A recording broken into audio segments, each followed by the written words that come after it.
This is the universe. Big, isn't it?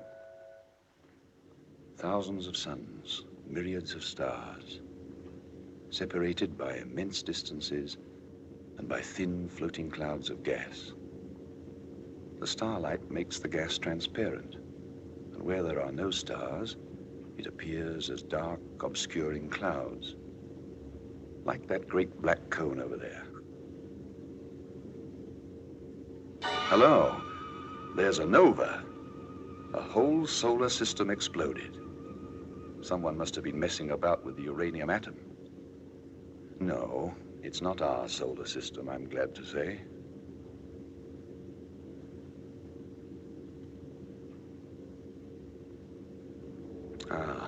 Those are called a globular cluster of stars. Rather fine.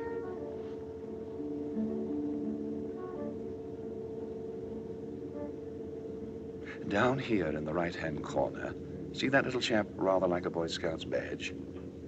It's a mass of gas expanding at thousands of cubic miles a minute.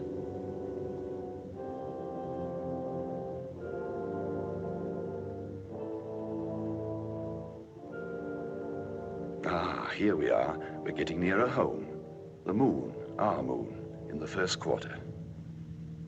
And here's the Earth, our Earth, moving around in its place, part of the pattern, part of the universe. Reassuring, isn't it?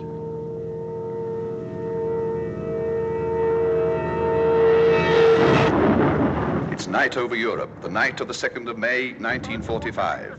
That point of fire is a burning city. It had a 1,000-bomber raid an hour ago.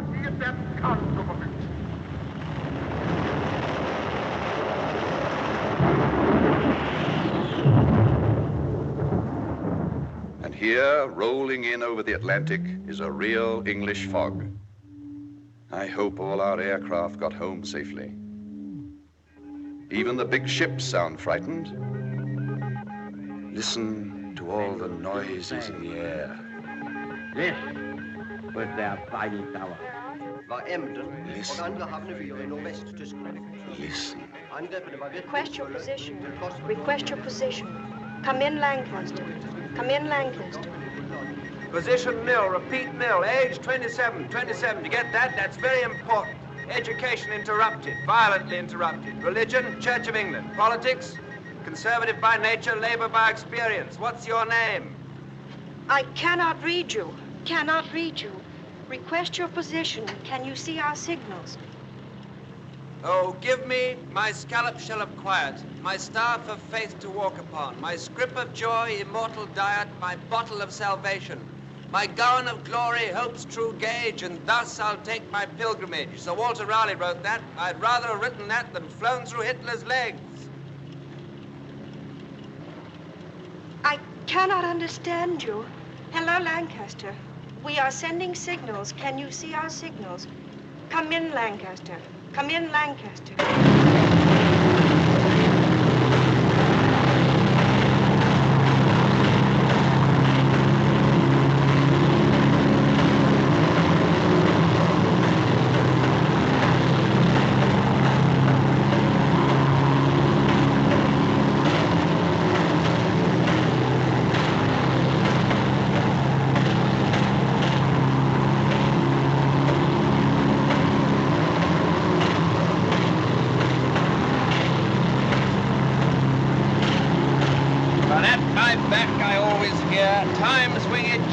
Hurrying near, and yonder all before us lie deserts of vast eternity.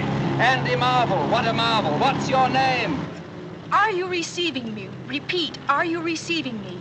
Request your position. Come in, Lancaster. You seem like a nice girl. I can't give you my position. Instruments gone, crew gone too. All except Bob here, my Sparks. He's dead. The rest all bailed out on my orders. Time 0335. You get that? Crew bailed out 0335. Station Warrington, Bomber Group A, G for George. Send them a signal. Got that? Station Warrington, Bomber Group A, Apple, G, George. They'll be sorry about Bob. We all liked him.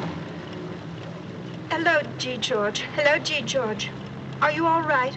Are you going to try to land? Do you want to fix? The name's not G. George, it's P. Peter. Peter D. Carter. D's for David. Squadron leader Peter Carter. No, I'm not going to land. Undercarriage is gone. Inner port's on fire. I'm bailing out presently. I'm bailing out. Take a telegram. Got your message. Received your message. We can hear you. Telegram to my mother. Mrs. Michael Carter, 88 Hampstead Lane, London, Northwest. 88 Hampstead Lane, London. Tell her that I love her. You'll have to write this for me, but what I want her to know is that I love her very much. That I've never shown it to her, not really, but that I've loved her always, right up to the end. Give my love to my two sisters, too. Don't forget them. Received your message. We can hear you. Are you wounded? Repeat, are you wounded? Are you bailing out? What's your name? June. Yes, June, I'm bailing out. I'm bailing out, but there's a catch. I've got no parachute. Hello, Peter, do not understand. Hello, Peter, can you hear me? Hello, June. Don't be afraid. It's quite simple. We've had it, and I'd rather jump than fry. After the first 1,000 feet, what's the difference? I shan't know anything anyway. I say, I hope I haven't frightened you. No, I'm not frightened. Good girl. Your Sparks, you said he was dead. Hasn't he got a shoot? Cut the ribbons, cannon shell. June, are you pretty? Not bad. Can you hear me as well as I hear you? Yes. You've got a good voice. You've got guts, too. It's funny, I've known dozens of girls. I've been in love with some of them, but an American girl whom I've never seen and who I never shall see will hear my last words. That's funny. It's rather sweet.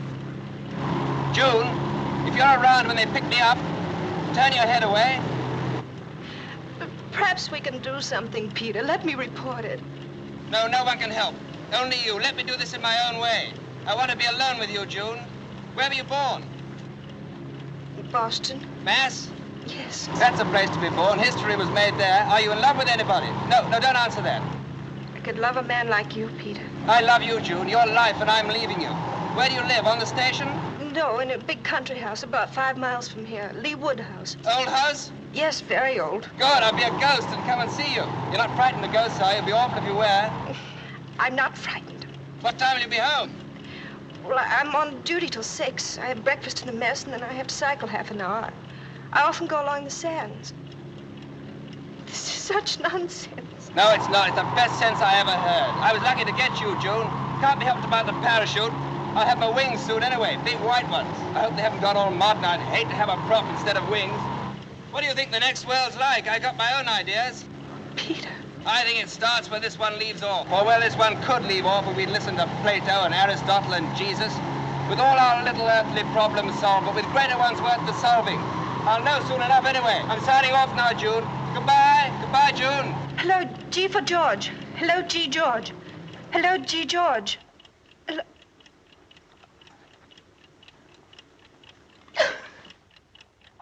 So long, Bob. I'll see you in a minute. You know what we wear by now, a prop or wings.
Alors vois-tu, voilà ce qui s'est passé. Nous sommes venus environ 4 kilomètres, nous avons foncé l'un sur l'autre. Nous avons piqué, redressé, etc. Quand je suis parvenu à me glisser derrière lui, il a envoyé une rafale comme ça.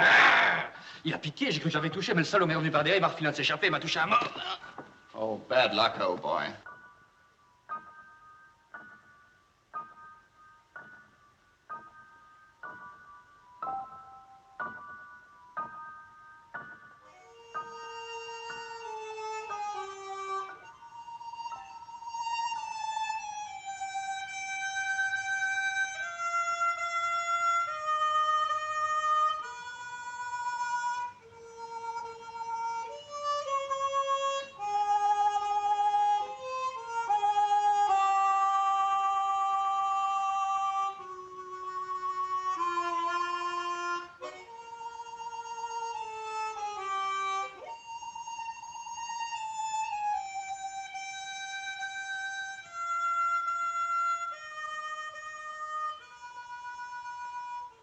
Name and rank.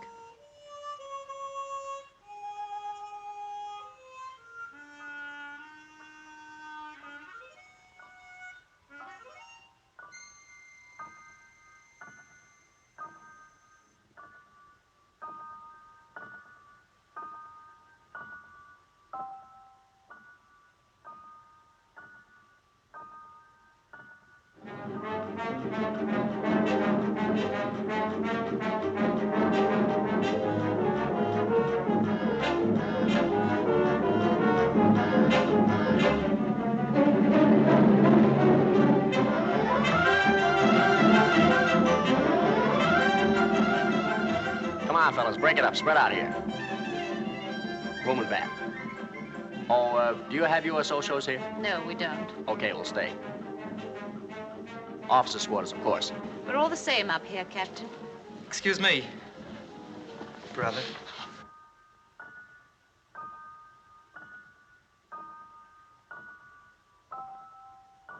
Take over. I wish I could make a phone call. From here, that'll be long distance. Flying Officer Trapshaw. Oh, I'm so sorry. You can't wait here any longer. You must be mistaken about your captain. Well, if anyone's mistaken, it's not me. Mistakes don't happen here. But this is the aircrew section, isn't it? You should know. Peter couldn't have got away with it. Besides, you checked his invoice for me, didn't you? Yes. It was against the regulations. Regulations are made to be broken. He was due here half an hour after me. This is his section, and he hasn't reported. So he's either AWOL or there's been a mistake. There hasn't been a mistake here for 1,000 years. Oh, so there have been mistakes. The girl that was here before me, she was here 640 years. Holy smoke! She said when the records don't balance, all the alarm bells start ringing in the records office. I bet they do. Proper flap, eh? Yes.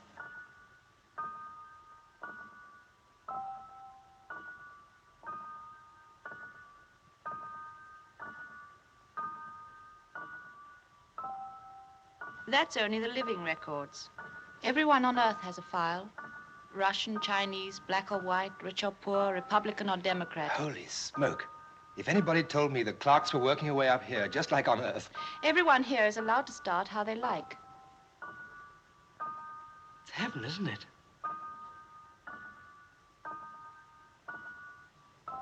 You see? There are millions of people on Earth who would think it heaven to be a clerk. And don't say holy smoke. Why not? There's no smoke without fire. And we don't call smoke holy. Thanks for the gin, section officer. Boy, oh boy, home was nothing like this. Mine was.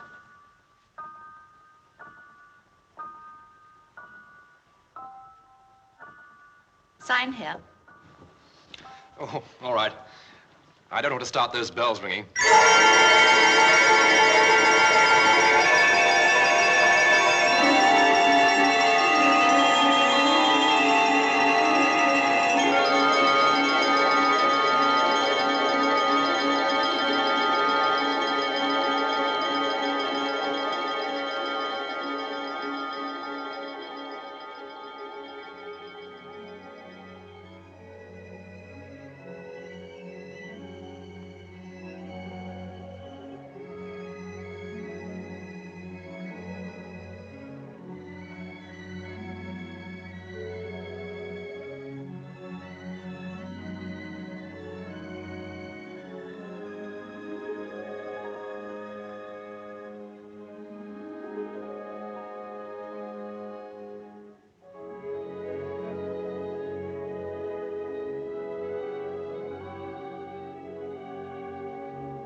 wonder where I report.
Oh, I always hoped there would be dogs.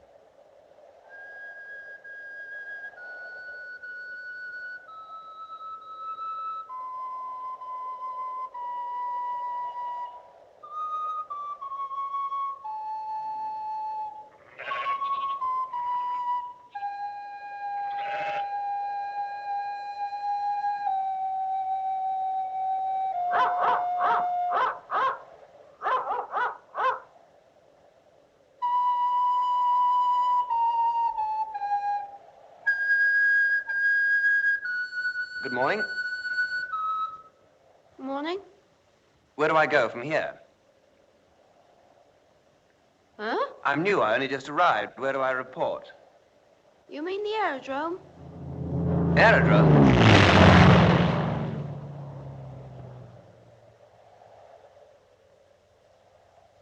Where am I? Huh? This place, what's it called? The Burrows. The Burrows? Where? Lee Wood. Lee Wood? Huh? Do you know a house called Lee Wood House? That's it. Where the smoke is, behind those trees. Is that the quickest way? There's a track from the beach. See that bike?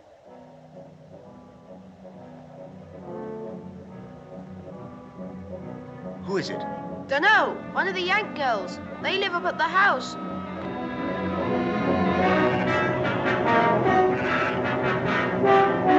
Here, Jock!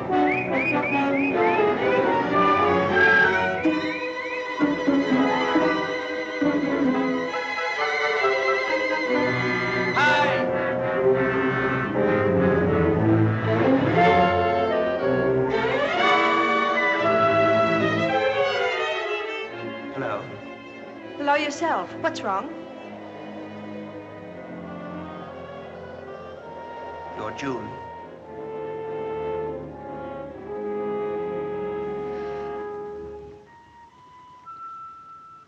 You're Peter. How did you get here? I'm glad you're safe. What did you do? What happened? Don't know. I just don't know. Are you hurt? My head feels a bit queer. Oh, there's a little cut in your hair. It's nothing much. Oh, Peter, it was a cruel joke. If it was on me. I've been crying so ever since we said goodbye. Don't cry, darling. Peter, darling.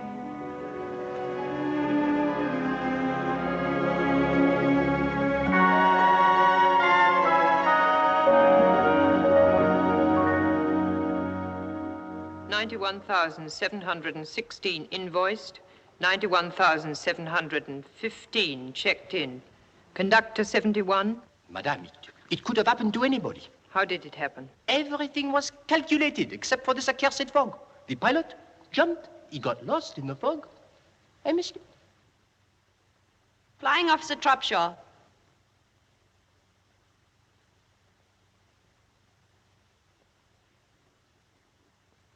You've been waiting all day for your pilot. Yes, ma'am. You see, over the channel, we ran into this ruddy pea souper. Aha. Oh, excuse the language, ma'am. But really, it was so thick that you could have stepped out of the kite and walked about on it. Sacré brouillard. And he, the skipper, ordered everybody to bail out when we were over the coast. He knew his brolly, had been written off. He got a direct hit as he was bandaging me. But he didn't tell the others.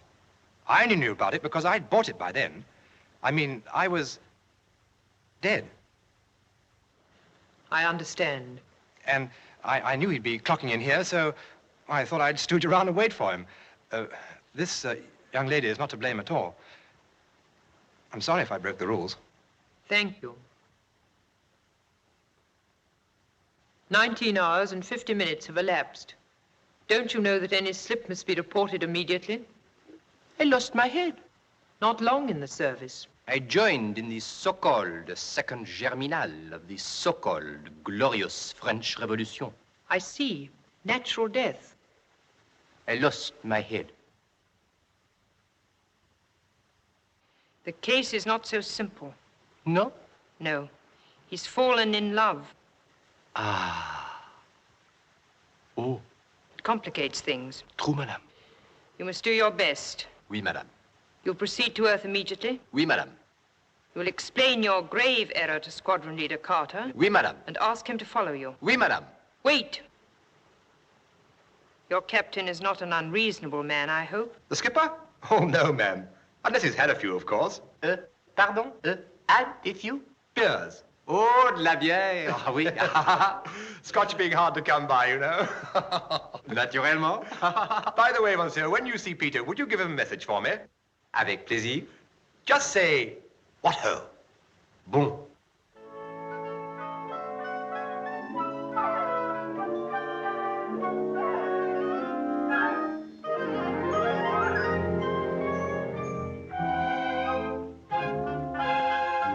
One is starved for Technicolor up there.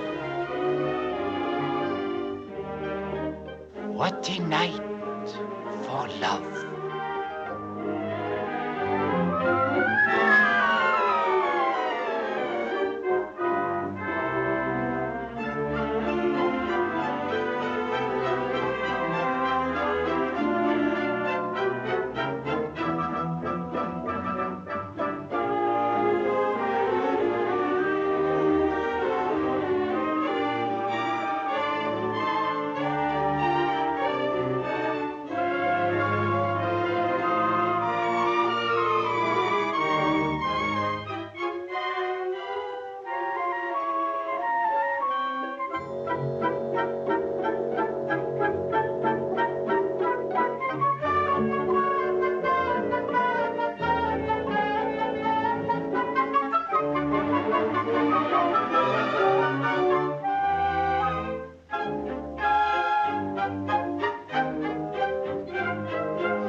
Drink, darling?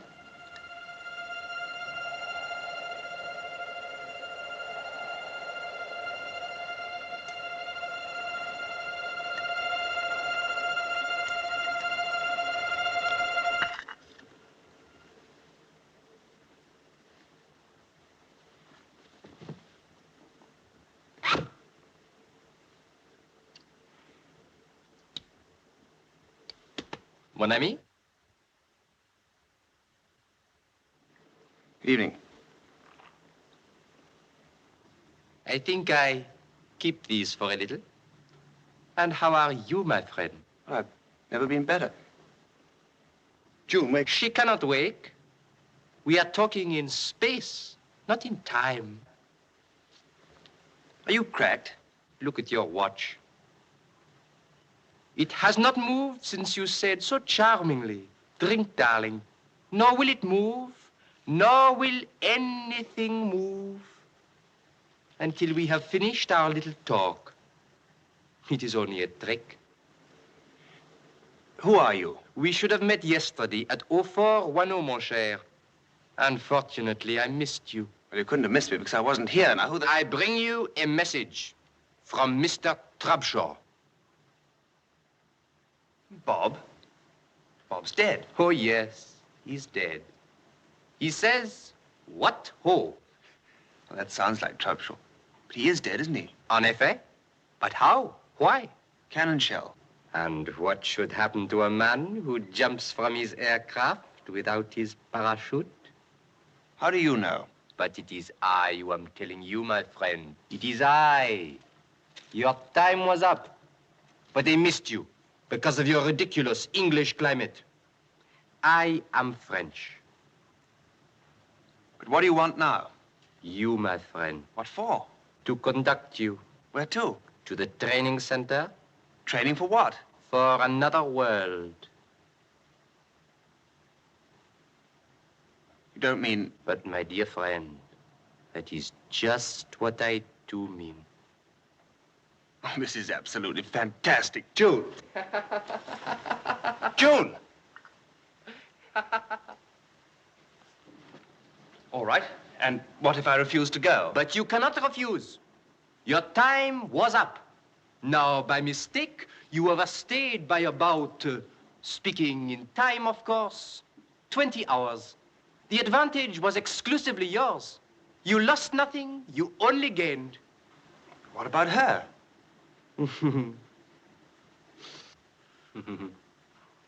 Excuse. You will see her again when her time comes.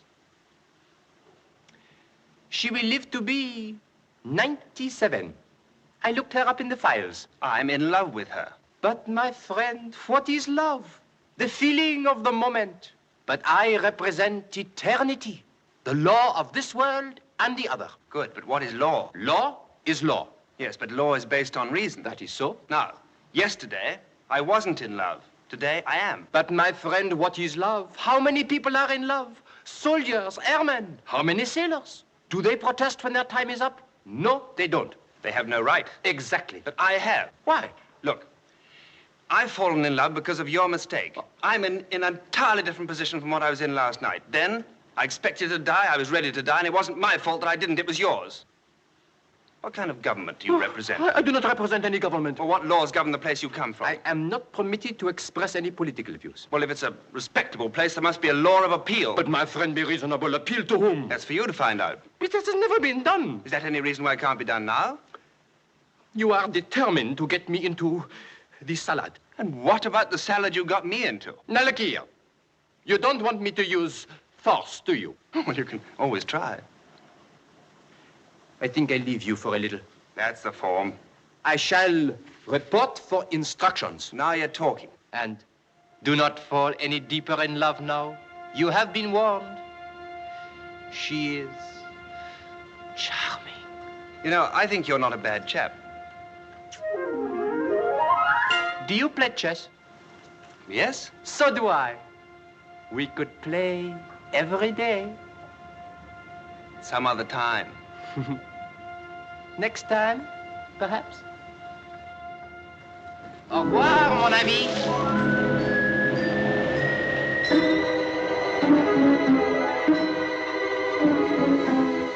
No, thank you, darling. No, thank you, what? You just asked me to have a drink. Did I?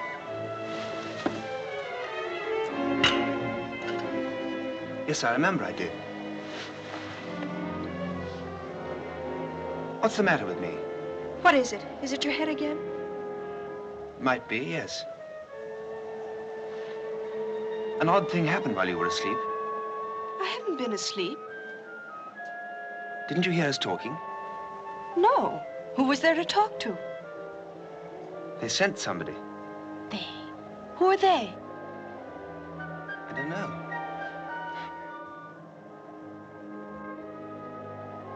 June, do I look cracked? Not to me, darling. Are you? Look, there was a 10/10 fog last night. That's right, isn't it? You know there was. And I did bail out without a parachute. That's your story. So how can I be alive?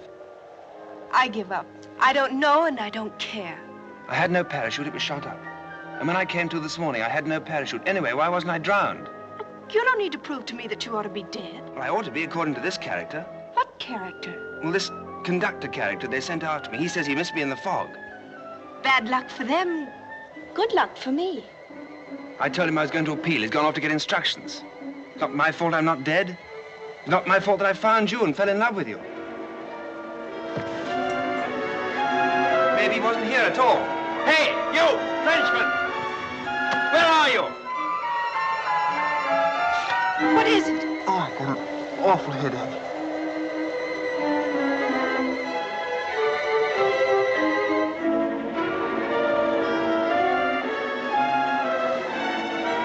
June!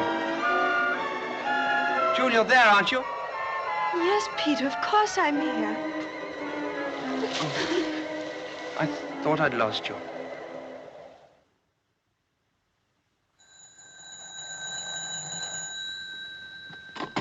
Dr. Reeves's residence? Oh, good morning, Miss June. Yes, isn't it? The doctor's up in his thing, you know, his camera obscura. He's got his new lens from shot this morning, and it makes a lovely picture. He's taken the big white garden table to project on. He'll be glad you're coming over. He's showing it to the dogs now.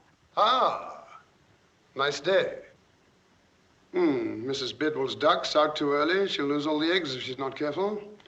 Ah, the start of the cycling season. There's a hefty young girl. Time Mrs. Tucker went to get our rations. There she is. Oh, the vicar and his sister. Not coming here, I hope. No, good. Quite a queue at the butcher's. Must have some offal. Wonderful how the kids love playing in the splash. Just the same in my day. That tree ought to come down. Old Mary looking quite skittish. Sally Allgood getting herself dated up. Ah, here's June. Here she comes. She walks in beauty like the night. Only she's cycling and the sun is out. Nice girl. Worth a hatful of ambassadors in Lee Wood, anyway.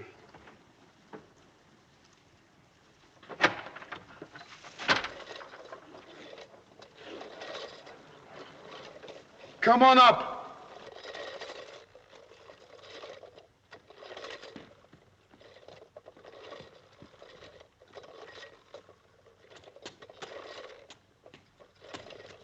Hello, Doc. Hello, June. Come in. Shut the door.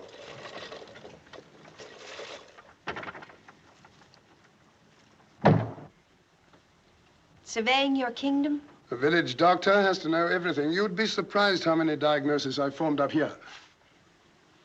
I love looking at the village from here. It looks so different. That's because you see it all clearly and at once, as in a poet's eye. I want to talk to you. So you said on the phone, but it's really none of my business. Dr. McEwen says it's right down your street. This is my street, a village street, and I'm a village doctor. Only because you like living in a village. Dr. McEwen says what you don't know about neurology would fill a peanut. I'm a good guesser. Your guesses are published by very famous magazines like that Brain I've seen in your library. Dr. McEwen says... I know what Dr. McEwen says. I had a talk with him on the phone this morning. Oh, did you? After I talked to you, this is really the ref's business. Carter should have rejoined his station today. I know. Anyhow, what's it got to do with you? Oh, I'm just interested. Oh, I see. But strictly speaking, he's a ref case. He's not a case at all. He's a person, a very fine person. And I want you to see him, Frank. I don't want just anybody mauling him about and asking him questions. I want you. I'm sure the RAF would say I know what the RAF would say. I had a talk to his CO this morning. Oh, Frank. And I had a talk to his group medical officer, too. Fortunately, he's heard of me. Oh, Frank. And if you'd done that earlier, I would have told you earlier, you can't go around the place kidnapping good-looking RAF officers just because you like the shape of their nose. It's not his nose, it's his voice. I fell for that before I ever saw him. He still believes that he bailed out without a parachute. Yes. And he has hallucinations. Mm-hmm. And during these bouts, does he go rather pale? Yes, he did. And he has headaches here. I think so. I don't know. You better ask him. But he definitely sees things. And hears. All right. Did you tell him he was talking rubbish? No. Quite right. He's not talking rubbish. He's talking very logically. Then he can't be in love. Bye. Frank, Yes? he has a very cute nose, too. I'll be over about tea time. Right.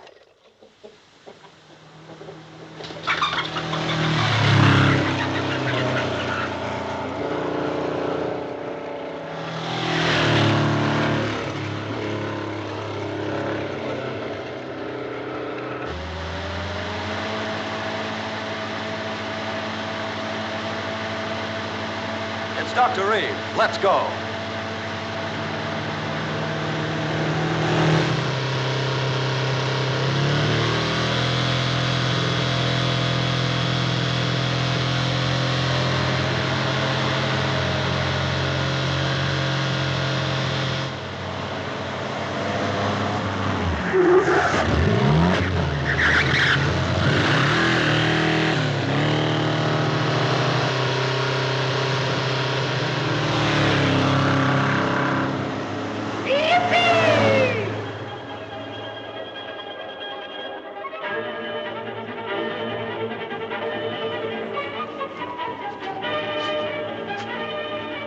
That's not the way to spell Shakespeare. Who are you, his agent? Spotted snakes with double tongue. Thorny hedgehogs be not seen. Newts and blind worms. Do no wrong. Do no wrong. Come not near our fairy queen. Ah, you can never bring in a wall. What say you, Bottom? Some guy or other Oh, no, my dear Private Logan. Bottom's not a gangster. Now watch me.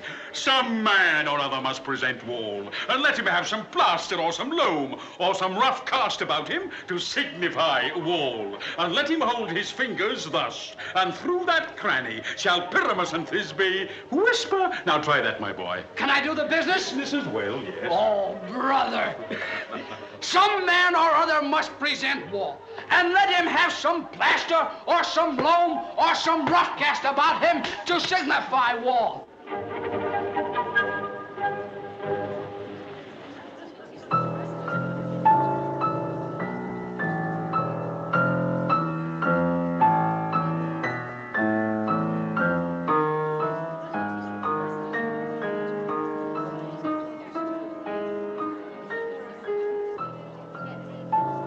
Check.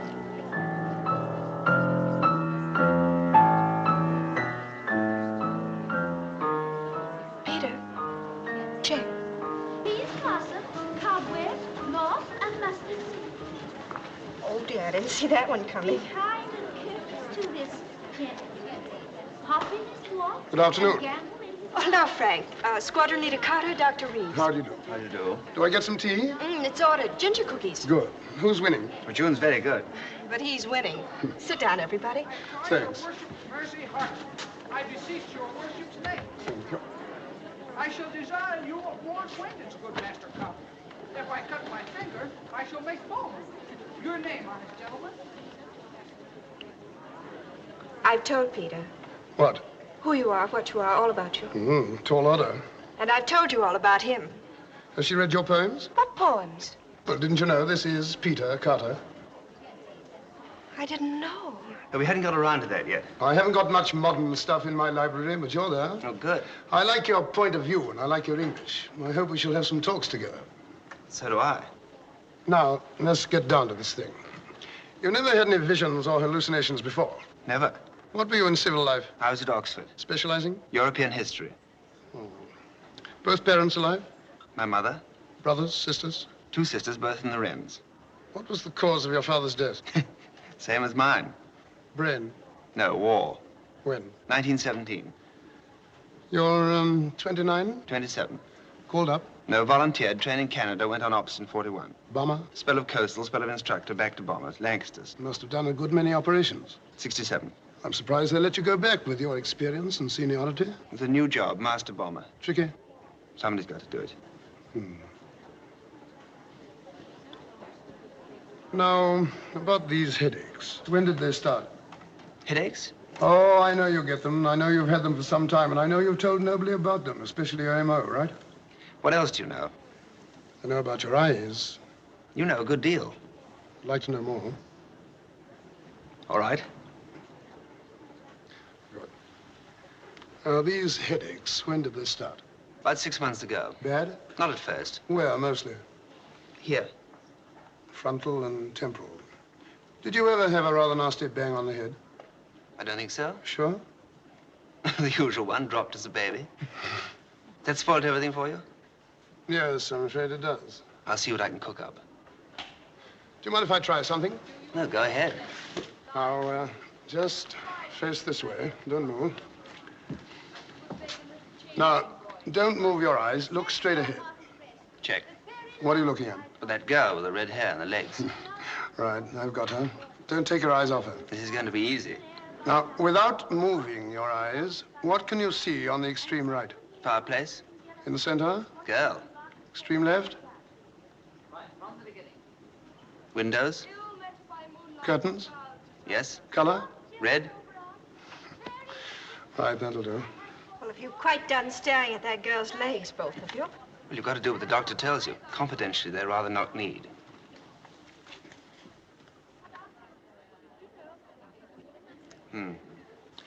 Now, any loss of appetite? No. Nor of thirst? No fear.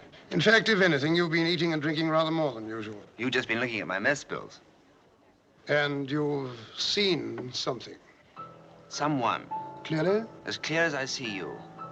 Have you had a similar hallucination before? No thanks. Tell me, do you believe in the survival of human personality after death? I thought you said you read my verses. Do you? I don't know. I've never thought about it. Do you? I don't know. I've thought about it too much.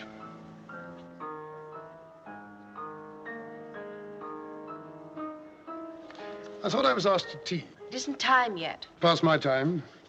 One last question. It may sound silly, but have you imagined recently that you've smelt something that couldn't possibly be there? What an extraordinary thing. What is?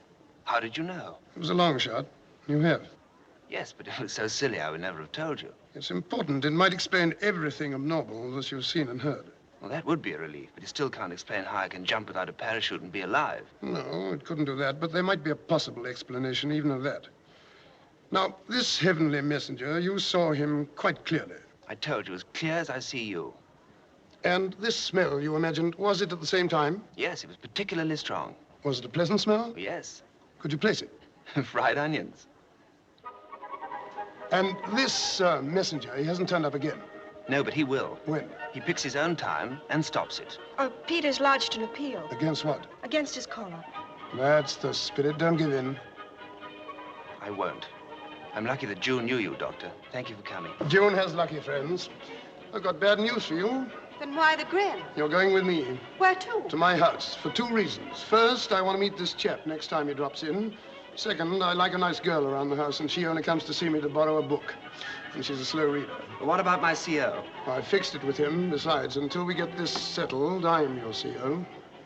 And at my house, you get your tea at 4:30. Tea break! All right! Here, you get it at 5. Sinkers, Doc? Thank you. We are shaping, Frank. We are shaping.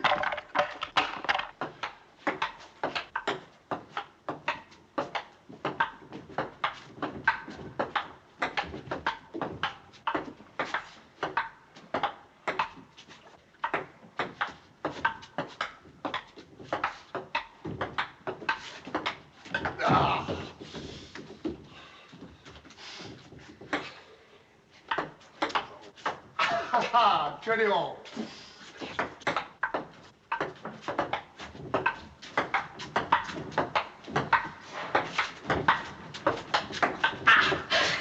$21.20, sorry. You're sorry, my foot. Ready? Ready?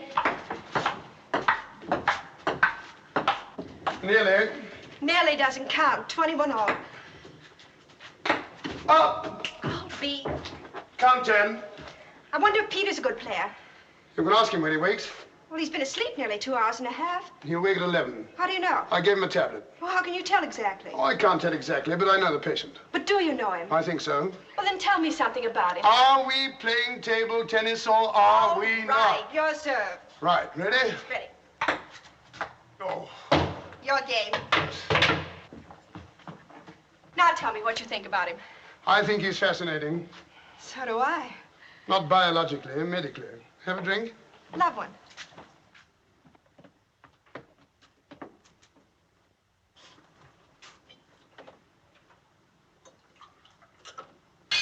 What do the books say, Doc? I see a dark stranger in his life.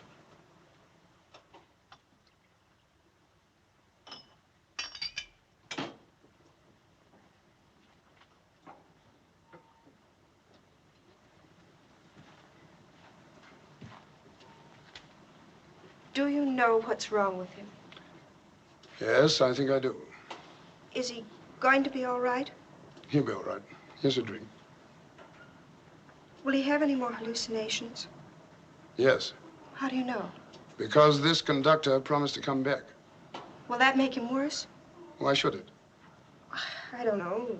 Seeing things, arguing about his own life, talking to a non-existent man. He does exist for him. He's not going mad then. His brain isn't being affected. Of course it's being affected, but not in the way you mean. That's why I asked him about his sense of smell. I saw it was important. He's having a series of highly organized hallucinations comparable to an experience of actual life. A combination of vision, of hearing, and of idea. To a neurologist, that points to a direct connection with the sense of smell or of taste. Once that connection's established, we know where to look for the trouble. I only want to find out one thing more in his personal history, and I'll find that out later. Now, I'm not going to tell you anymore. Thanks. But how did he survive the jump? I don't know. If we could find that out and tell him, it would save him. It would help, but the main thing is for him to win his case. Are you serious? Perfectly serious. We must help him to win it. How? It depends on what message the conductor brings. But suppose he loses his case. Oh, that's absurd. If we see that he's losing, or we think he's going to lose, we'll find out the reason why he survived. Or we'll invent one. We'll have a couple of drinks, you and I, and we'll invent the greatest lie in medical history. Care for another game? I don't mind. Now, don't worry about him. You see that bell? Yes? He's promised to ring it if he gets another visit. Fine. Come on, yourself.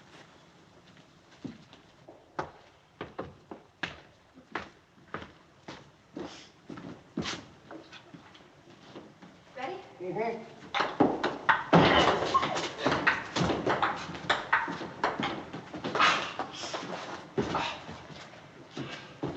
Come on.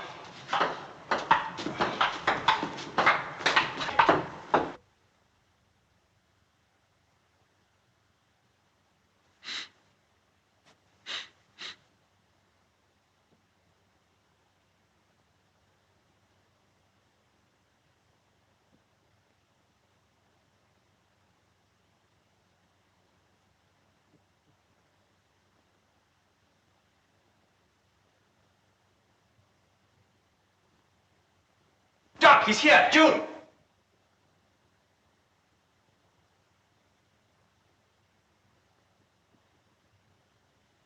Doc!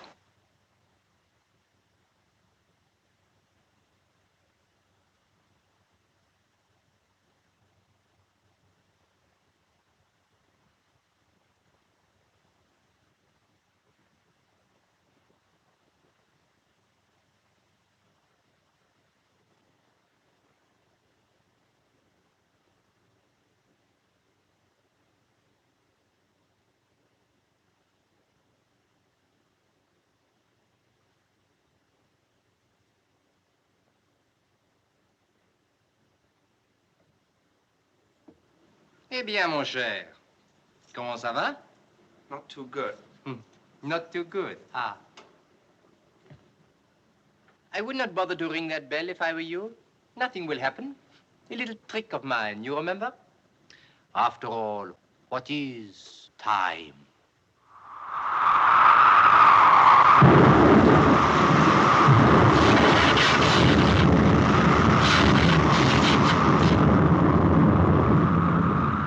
A mere tyranny? Let me know if you're going to do that again, won't you? This looks good. Very good. Do you know the author? No, but I often have a game with Philidor. Philidor? The greatest master of chess who ever lived. A Frenchman, naturellement. Come along and I'll introduce you. Good. Splendid. No, I mean, you've got good news for me, my friend. How did you guess? Well, you wouldn't try to entice me with this Phillimore. Philidor. Philidor, if you had the right to conduct me anyway. True. Well? Speaking officially, I have good news for you. Good. You are to be allowed to appeal to the High Court. Splendid. The trial will be a full-dress affair, très chic, in 3 days to give you time to prepare your case. Better and better. Do not be too pleased. Why, is there a catch? The prosecuting counsel. Of course, I am not permitted to offer advice or give a personal opinion, but... Who is this prosecuting counsel? Be prepared. For what? A shock. Well, come on, tell me the worst. Who is it? Abraham Farlan. Come again? Abraham Farlan. Well, I never heard of him. No. Never in my life. He lives in Boston. I'd never been in Boston. Massachusetts. I'd never been there. Abraham Farlan died in Boston in 1775. Does that date convey anything to you? Lexington, Concord? Exactly. You are good at history. The American War of Independence. Oh, he was killed? By a British bullet. Oh, he might be prejudiced. He hates your guts. And he hates the guts of every Englishman. And particularly, he hates this little affair with a Boston-born girl. It's not a little affair. A big affair. He will hate even more. All right, I'll appeal against it. It will be no good. After all, we had to choose a good man. The honor of the department is at stake. No, what you have to do is to choose a good man for yourself. As defending counsel? Precisely. Can I choose anybody? Anybody in the other world? Anybody who has ever lived upon Earth? Everybody is at your disposal. You can choose me. That would suit your book. But do not waste any time. Abraham Farlan is piling up his case already. You can choose Socrates. You can choose William Pitt. You can choose Henry VIII. Oh, Madame du Barry. She knows all about love. Rather a one-track mind. You are a good chess player. Philidor. I'll think it over. By the way, I'd like to borrow this. It's not mine. It belongs to the doctor. Oh, doctors. What about them? They give me a great deal of trouble in my job.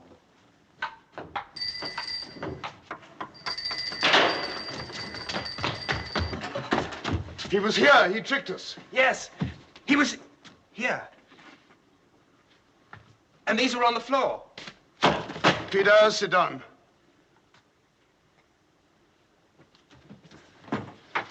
Now, look up. You've been doing some hard talking.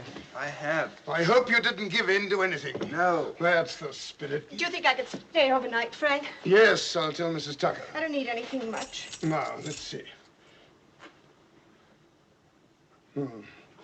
I'll tell Mrs. Tucker you're staying. Dr. Reeves. Yes? Can I stay in here? I want to be near these books. Of course, I'll fix up a camp bed. Great news, darling. What, sweet? I'm to be allowed to appeal. Really? Oh, June, I don't want to leave you. Darling, why should you leave me? Everything will be all right.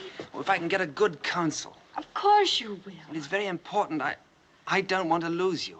Darling, I don't intend to let you go. No one can take you from me. I won't let them. Well, it's no good. You see, a judgment against me would be backed up by all the power of this world and of the other. Drink this. Peter's got the right to appeal. Splendid. Did you smell anything? Yes. The same? Fried onions? Yes. Good. Drink that up. Any headache? You can tell me tomorrow what he said.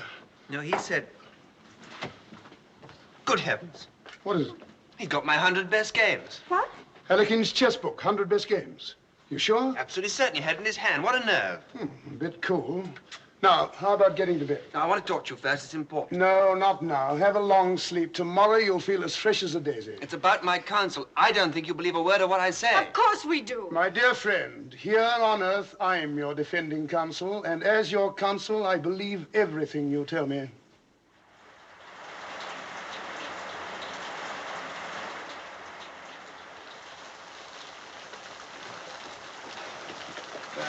Oh, Dr. Guthrie. Why, hello, Dr. Reeves. You make your rounds the hard way. Give me a coupe anytime. Is Dr. McEwen free? He's just going to operate. Oh. He hasn't started yet. I'll tell him. I imagine he'll see you in the washroom. Thanks.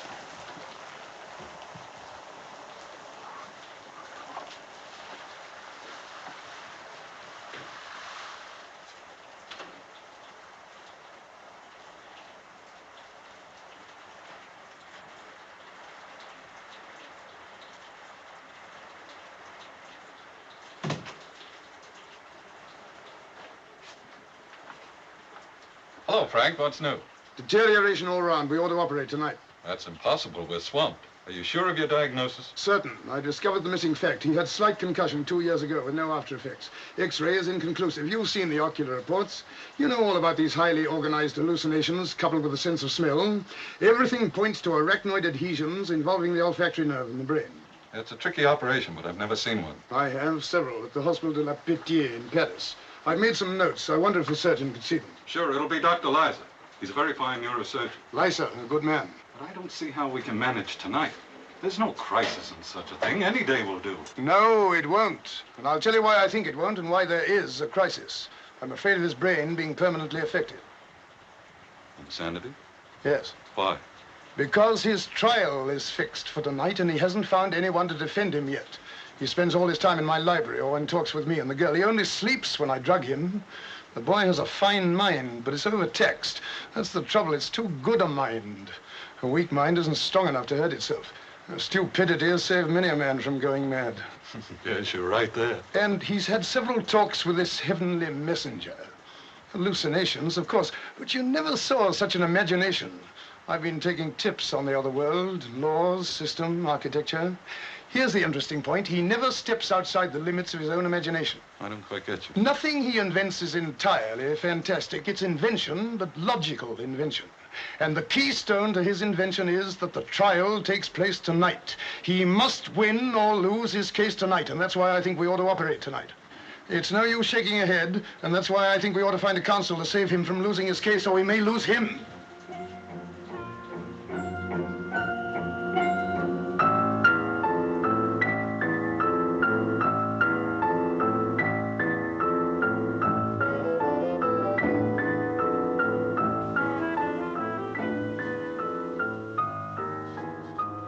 What about him?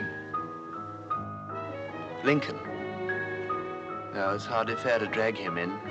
I don't believe he'd be prejudiced. Plato. How would you like to be defended by Plato? Nobody knew more about reasoning than Plato. He was 81 when he died. He might be too old to think love important. You think so? Anyhow, Plato had very elementary ideas about love. Besides, didn't he quote Sophocles when somebody asked him if he was still able to appreciate a woman? What did the old boy say? Well, he said, I'm only too glad to be rid of all that. It's like escaping from bondage to a raving madman. These Greeks, cold as their marble. Now, if he had been French, Richelieu, for example, irresistible at 80. How about Richelieu? I never liked him much in the Three Musketeers.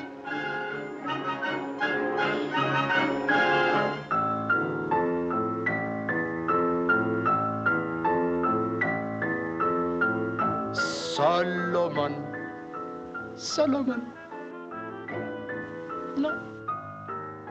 Mais tonnerre de Dieu, who do you want?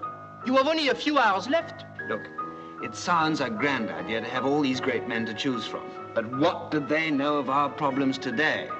True. Very little. Besides, I think it ought to be an Englishman. Nobody famous, but somebody with his head screwed on all right. Screwed? Now, this Abraham, Farlon. Farlon, was he a famous man? He was the first American to be killed by a British bullet. No, I don't mean that. I mean, was he a great philosopher or statesman? He was a school teacher. There, you see. Now, Plato will probably talk about perceptions and causations. Pardon? Over your head, too? Definitely. That's quite simple.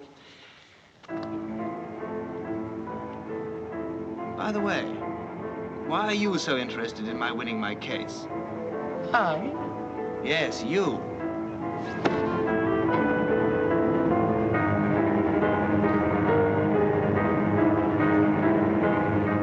And why am I being taken up this stairway? I'm not being taken for a ride, am I, by any chance? What a suggestion. Oh, take that bit of barley sugar away. I don't like it. I don't like your suggestions. I think I'll go back before it's too late. Peter! Peter! Peter! Peter! Peter, ne soyez pas bête! Peter! Peter, come back! Peter! Peter, come back! Peter! Peter, come back!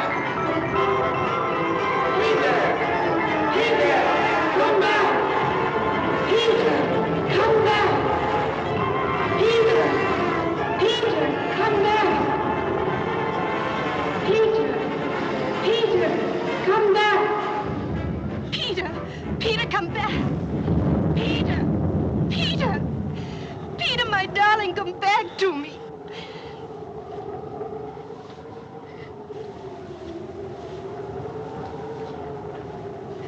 He almost got me.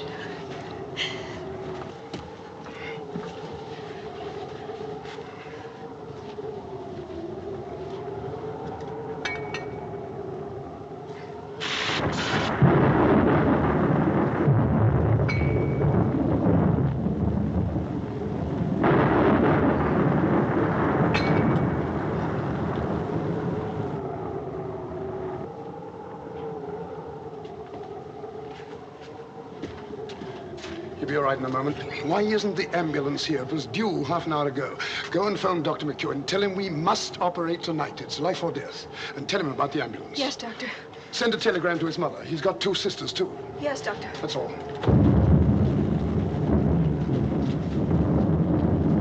Hello, Peter. Where's June? Phoning. Back in a moment. He almost got me. I know. He's a crafty beggar. I only got away by the skin of my teeth. Now, look here. Don't let anybody fool you into giving up this case. You've been allowed to appeal. You've been promised a fair trial. Don't give in to anybody. Promise? I've got no counsel. We'll find the right man. They can't start your trial without your counsel. They might appoint some stooge. Nonsense. Or let it go by default. I tell you, we'll find somebody. They can't start till then. Nobody famous? No, that'd be the worst thing we could do. How about a pal of yours? Might find somebody. What about your radio operator? Bob? Yes, think it over. You couldn't get through. They don't answer. It's the storm, Mr. Frank. They always cut the telephone off. I'll go on my bike. No, one of us must go. Look, you're more valuable here. Now, if the ambulance comes, don't wait for me. And if I meet it, I'll come back. Now, go to him. Don't allow him to despair. His life is in your hands.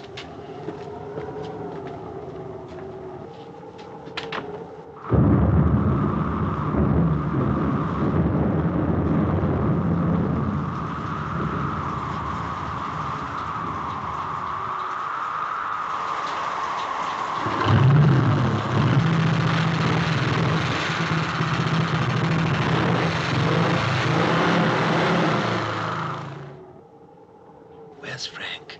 He won't be long, darling. I must talk to him. I don't think Bob's the right man. I'll tell him you said so. Do you know Bob? No. He was my Sparks. Highly operational type. We'll find somebody. Time's nearly up. Frank will come up with something. I wish he'd hurry.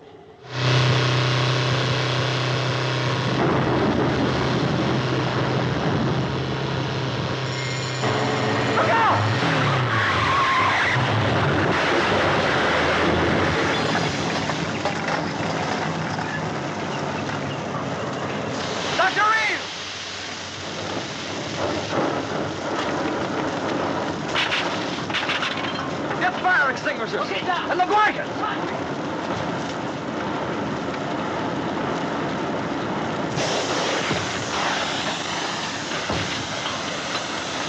the hell is this? What's the road?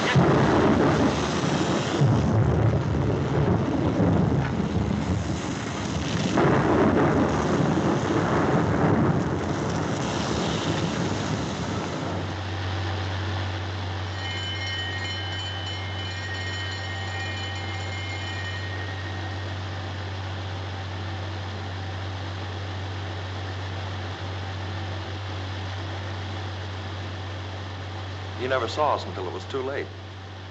He turned off to save us. Gosh, I feel bad about it. He was a fine man. You couldn't help it. He was interested in this case, wasn't he? Yes. I saw his notes he left for Dr. Leiser.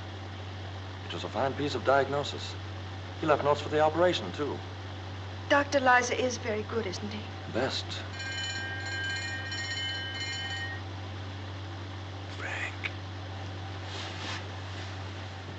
I'm here, darling. Where's Frank? He's gone ahead.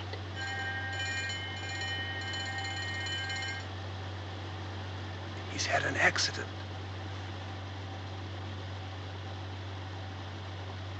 Hasn't he? Yes. A bad accident.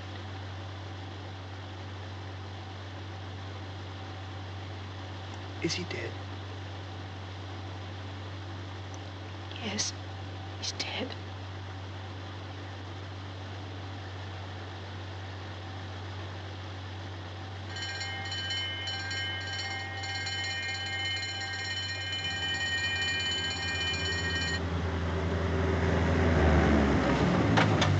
All right, boys, step lively. Okay, Doc. Got this hand. Easy. All right. Easy on there.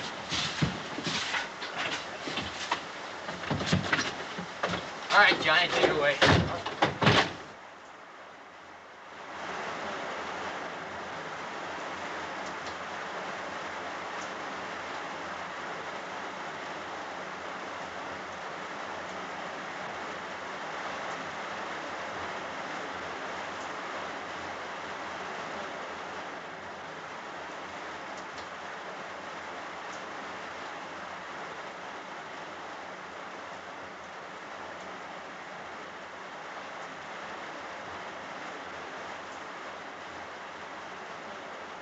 An atropine injection, sister? Yes, 100th. Is this a cranial case? Yes, that's right.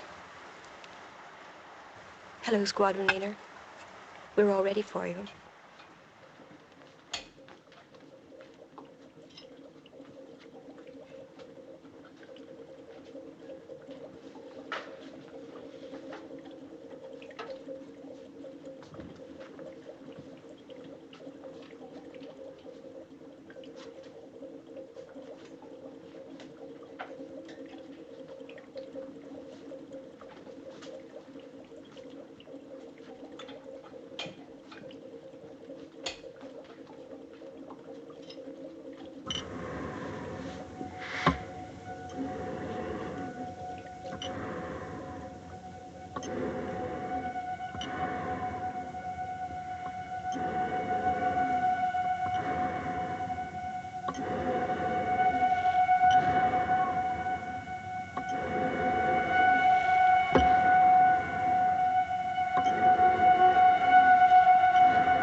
Dr. Reeves? Yes.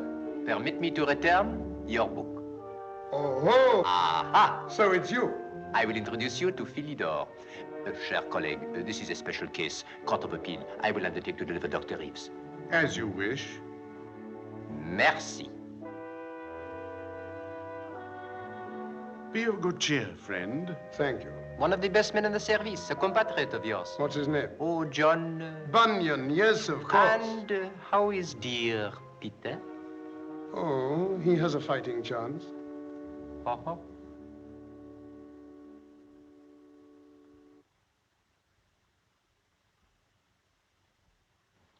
Dr. Frank Reeves, Yes, you are familiar with the case of Squadron Leader Carter. I am.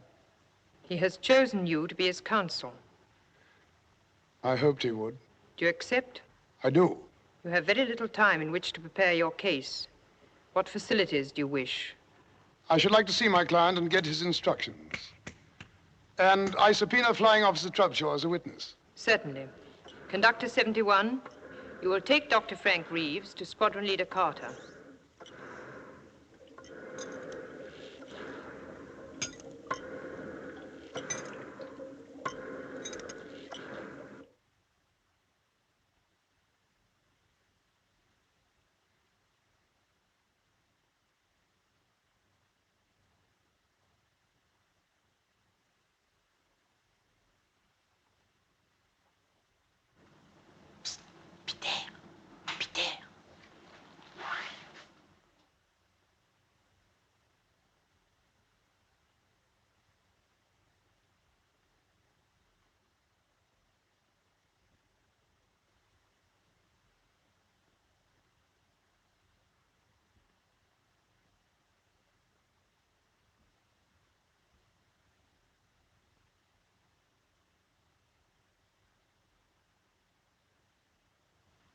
Hello, Bob.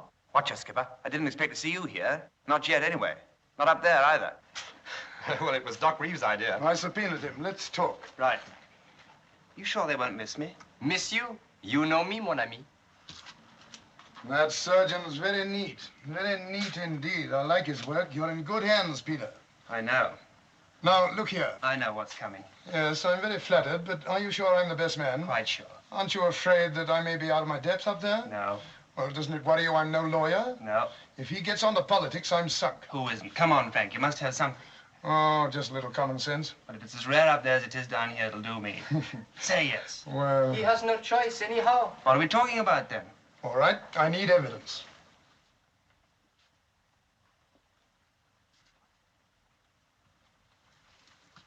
Look at her.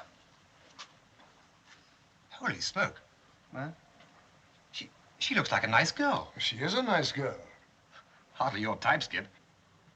I've fallen in love with her. Her accent is foreign, but it sounds sweet to me. We were born thousands of miles apart, but we were made for each other. That's an excellent piece of prose. Sorry. Nothing to be ashamed of. May I kiss her, just in case, you know? Okay, you may, but she will not know it. Doesn't matter. Oh, he's English. What is the good of kissing a girl if she does not feel it?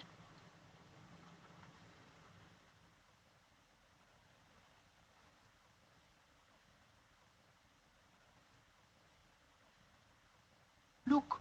What? The evidence you wanted. Her tears. Oh, I wish I could take one with me. You are counsel. You can do as you wish. I say, why don't we wrap it up and take it with us? Permit me.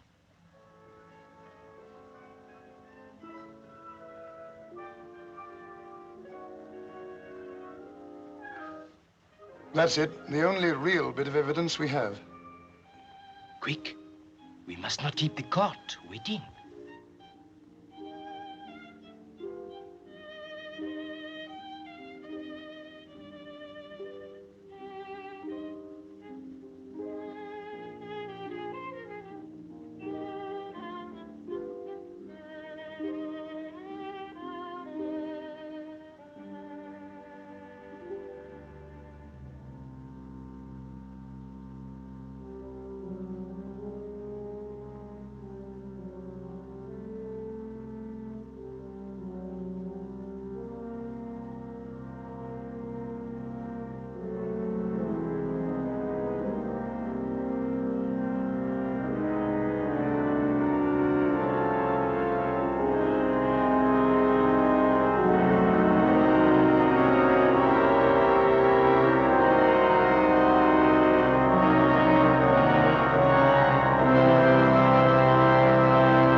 The Court of Appeal sits to consider the case of the Department of Records versus Squadron Leader Peter David Carter of the Royal Air Force. He claims negligence and superior rights and responsibilities arising out of that negligence.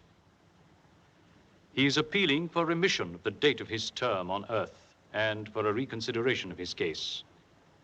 It has been decided to allow this appeal. It is for the jury to decide whether it shall be successful. Owing to the interest aroused by the case, there is an unusually large audience. We can, of course, seat everyone who wishes to be present, but the front rows have been reserved for those who have a special interest in the case. Members of the jury, do not allow yourselves to be influenced by anything but the facts and by your conscience. You will have every assistance from the court to help you to arrive at your verdict. The counsel for the prosecution will take his place.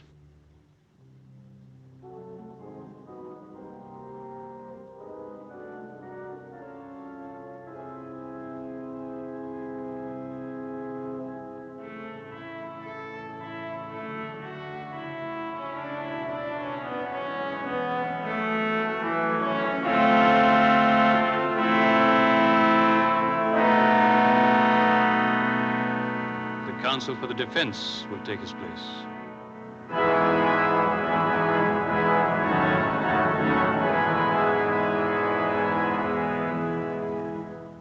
I call upon the prosecution to open the case.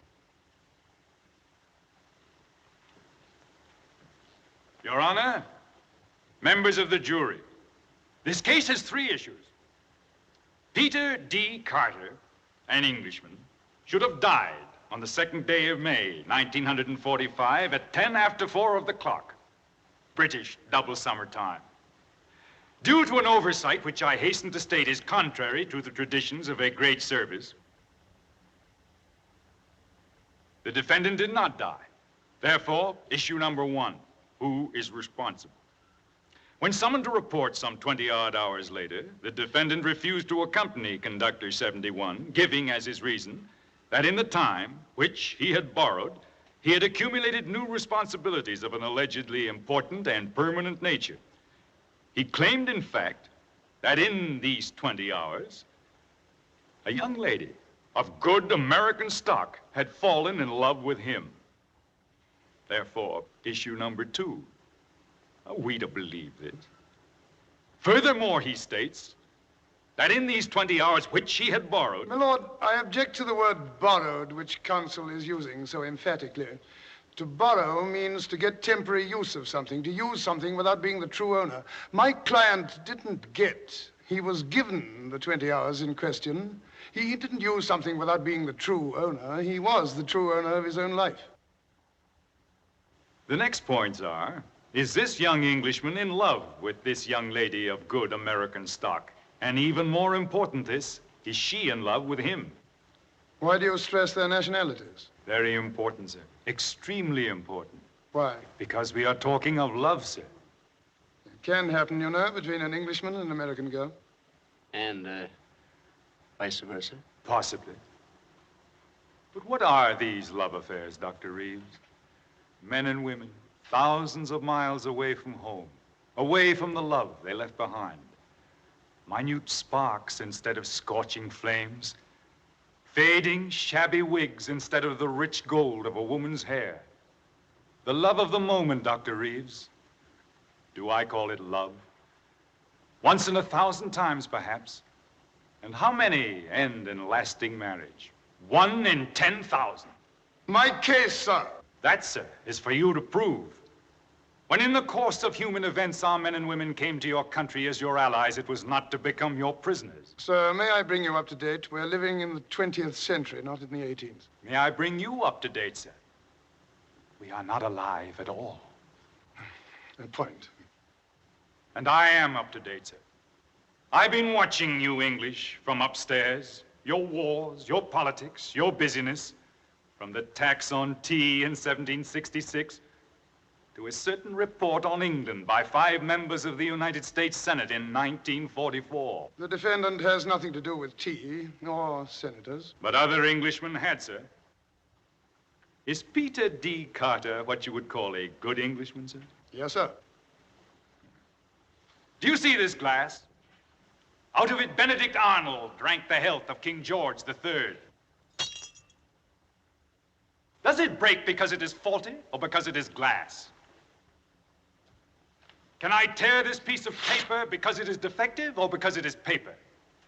We are all as God made us, sir. But our ancestors had a deal to do in the shaping us as well. I quite agree. The jury will please note that. My lord, may I ask where Mr. Fallon's grandfather was born? Your Honor, the question is irrelevant. Could it have been in England? You need not answer that question, Mr. Fallon. But I prefer to answer, Your Honor. My grandfather left England, sir, because he didn't like it. And Granddad would have liked it even less today. Listen. Well, here we are at law. The Voice of England in 1945. Cricket. And here let me say that the weather is much more like cricket weather now. It's stopped raining, players been resumed, and the crowd of, I should say, about 50,000 people have discarded their Macs and umbrellas and settled down to enjoy the game, which to people all over the world is perhaps more truly representative of all that's typically English than anything else. Do you admit that this is an English voice, sir? That was Wally Hammond, who played a delightful forcing shot off Miller.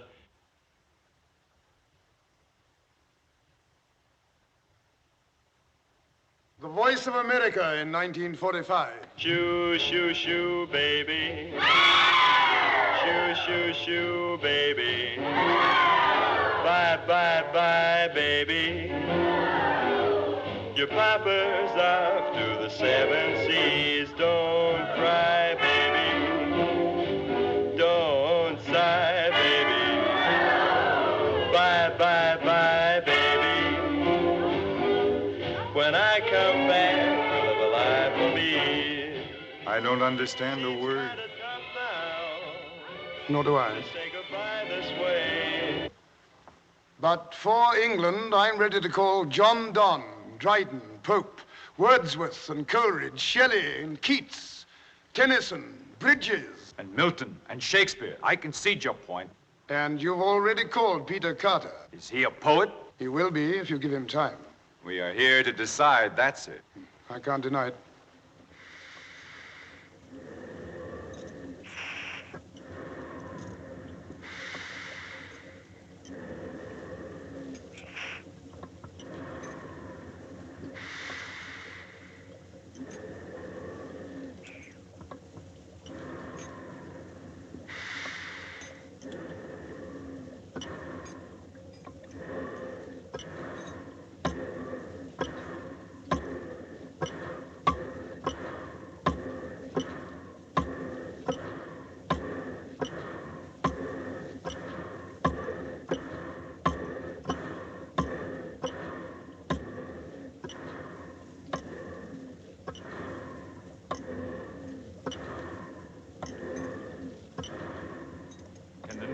Return to the old?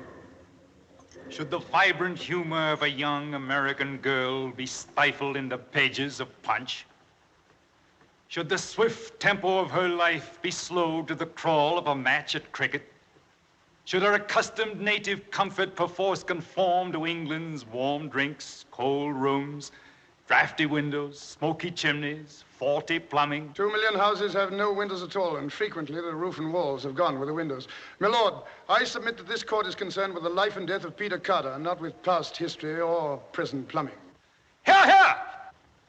But Peter Carter's character, sir, like every other human being, has been formed by circumstance, by a chain of circumstances.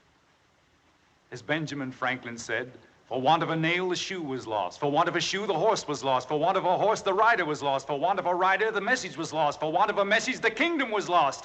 And all for the want of a horseshoe nail. You've heard of Benjamin Franklin, sir?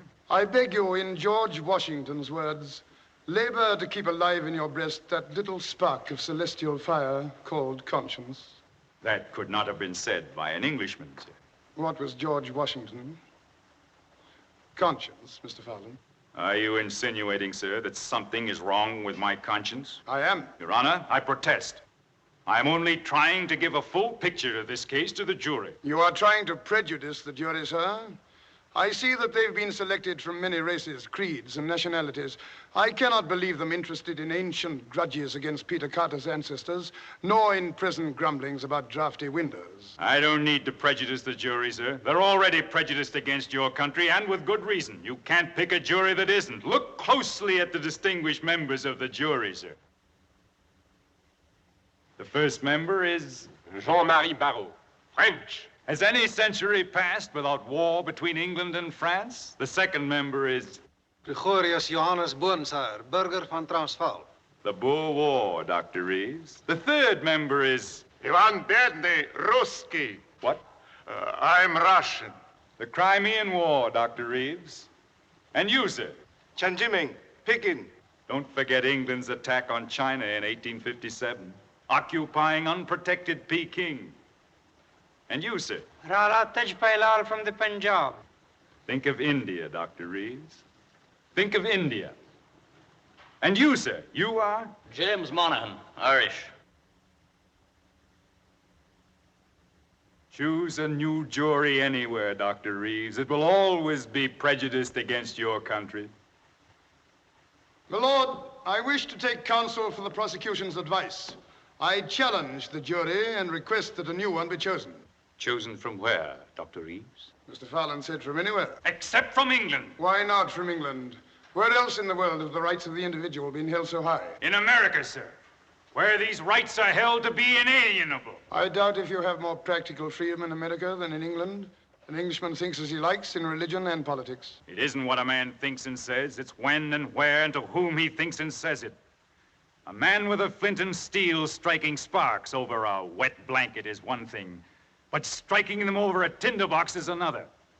An American baby sucks in freedom with the milk of the breast at which he hangs. A man can see further, sir, from the top of Boston State House, and see more worth seeing than from all the pyramids and turrets and steeples of all the places of the world. No smoke, sir.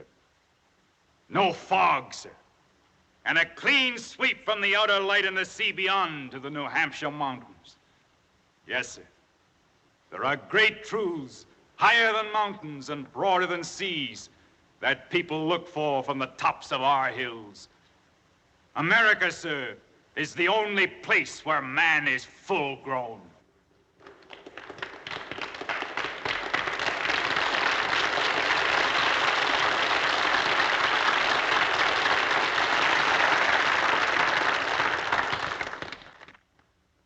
Then I choose a jury of Americans. Of Americans, sir, selected from every walk of American life. If there is one who has fought in the wars of independence, I want one who has fought shoulder to shoulder with us against our common enemies in this century. If the third has a mind that can only think 170 years back, I want the fourth to be thinking 170 years ahead. I cannot deny that I hope, no, that I know that this jury will be prejudiced in favor of my case. For I am pleading for the rights of the individual against the system. But it is also against the law, Dr. Reeves. The eternal law of the universe. Nothing is stronger than the law. The whole universe is built upon it. This is a court of justice, not of law. My lord, I ask for a new jury of American citizens. Do you agree, Mr. Fallon? I would welcome such a jury, Your Honor. The jury will stand. The jury will retire, and the new jury will take their place.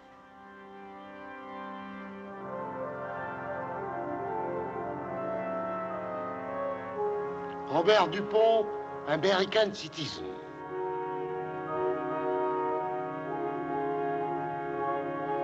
Lieutenant Piet van der Eyck, American citizen.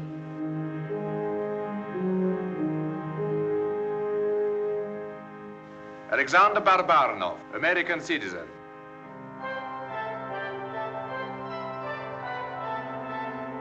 George Wang, American citizen.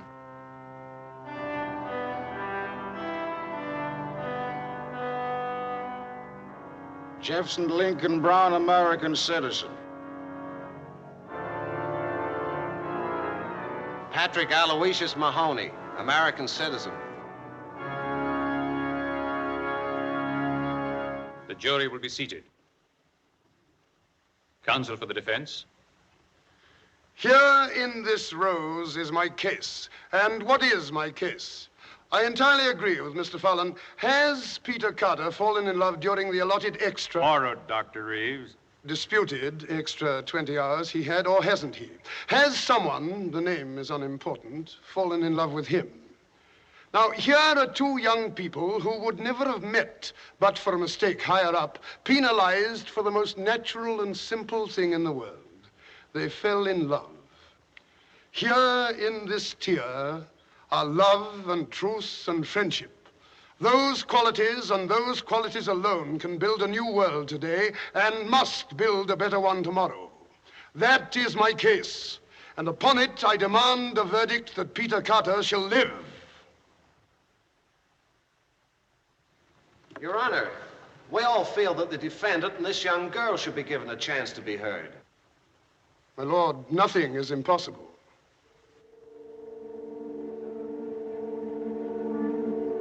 The court will adjourn.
No reason to deny ourselves the dimension of time. It will not disturb us. The jury feels it would help establish a true picture of the conditions.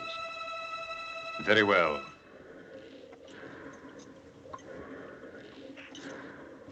I call squad... My diagnosis was right. Fine vascular meningeal adhesions binding the optic nerve to the brain, the internal carotid and the chiasm. Similar adhesions between the chiasm and the brain. Did I tell you about my operation? Dr. Reeves, we are not here to check your diagnosis, but to put certain questions to this young man. Quite right, certainly. I call squadron leader Peter D. Carter. Hello, Peter. Hello, Frank. How's the operation going? Fine. Lice is a very good man. He better be.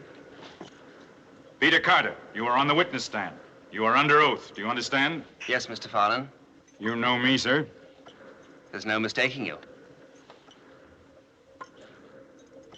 Your smile is not unattractive, sir. Did you use it to enamor this young American lady? I love her, sir. Answer the question. Would you repeat the question? It had enamored in it. Never mind the exact question. Did you consciously try to influence the emotions of this young American lady? We fell in love before we'd ever met. You claim you love her. I do love her.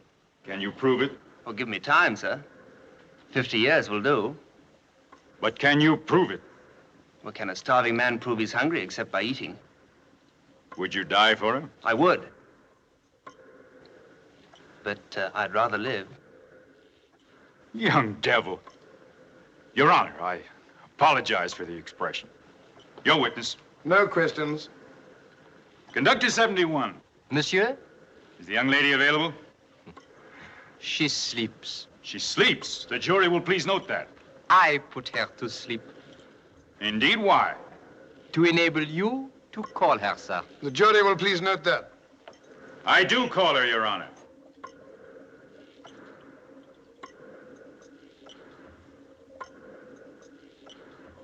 You are before the High Court in the case of Peter Carter. You have been called as a witness by the prosecution. You will tell the truth. This gentleman is counsel for the prosecution. Child, where were you born? In Boston, sir. You know this man? I think so. You think so? I only met him a few days ago. You hardly know him. How can you think you love him? But I do love him. Nonsense, my child. I object. Counsel will withdraw the expression. It's all right, Frank. He's right. There's no sense in love. Wisdom still flowers in Boston. Can you prove that you love him? How can I? Would you be willing to die for him? Yes. Would you take his place in the balance sheet? Yes. Don't believe her. Would you? My lord. Stand aside, sir. You've got no right to ask How him. dare you address me like that? Peter, you must obey. Well, of all the dirty tricks. This is contempt of court. I'll have you committed. Commit away. Don't answer any more questions. Do you realize that by this attitude, you've forfeited any chance of winning your case? All right, but you won't get June as well. Your Honor, members of the jury, I'm afraid he really does love her. Your witness. June, you know me well. Do you trust me? Yes, Frank, I trust you. It is absolutely necessary that you take Peter's place in the other world. Have you gone mad? If you really love him, June, step onto this staircase and come with us. You are mad. It is the only way to prove your love. I do love him. You shan't go. My lord, I ask the court to restrain him. Granted. June.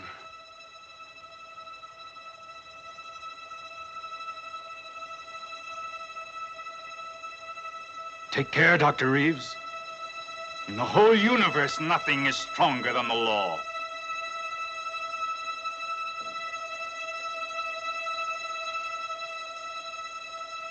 Goodbye, darling.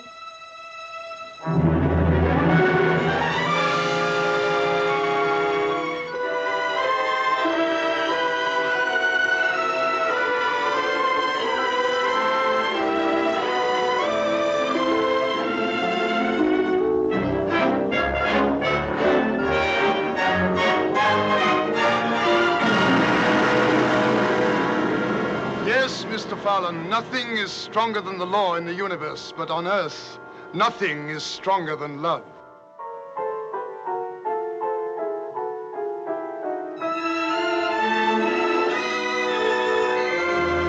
Members of the jury, as Sir Walter Scott is always saying, in peace, love tunes the shepherd's reed. In war, he mounts the warrior's steed. In halls, in gay attire is seen. In hamlets, dances on the green. Love rules the court, the camp, the grove, and men below and saints above. For love is heaven, and heaven is love. Will you please consider your verdict? Case for the defendant, Your Honor. Bravo!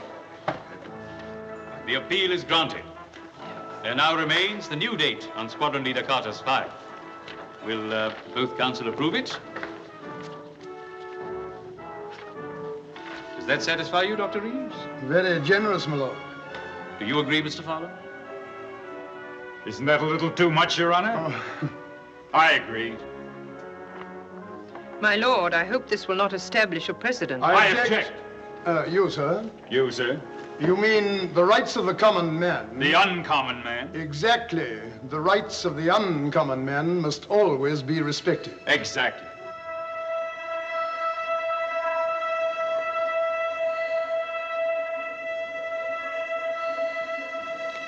Keep his head flat between sandbags. I've written him up. Tell him this, I'll send the notes down. Congratulations. An interesting case.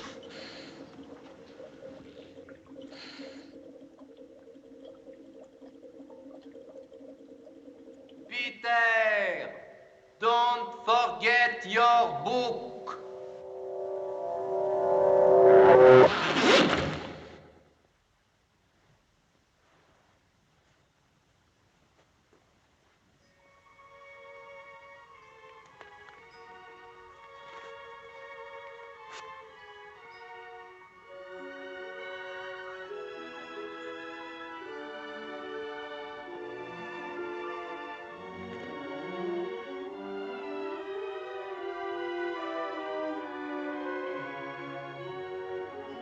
Frank.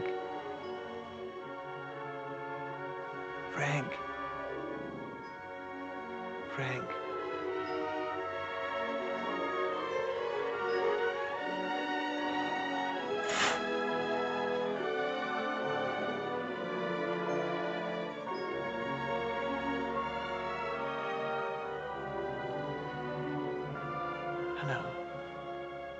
Hello.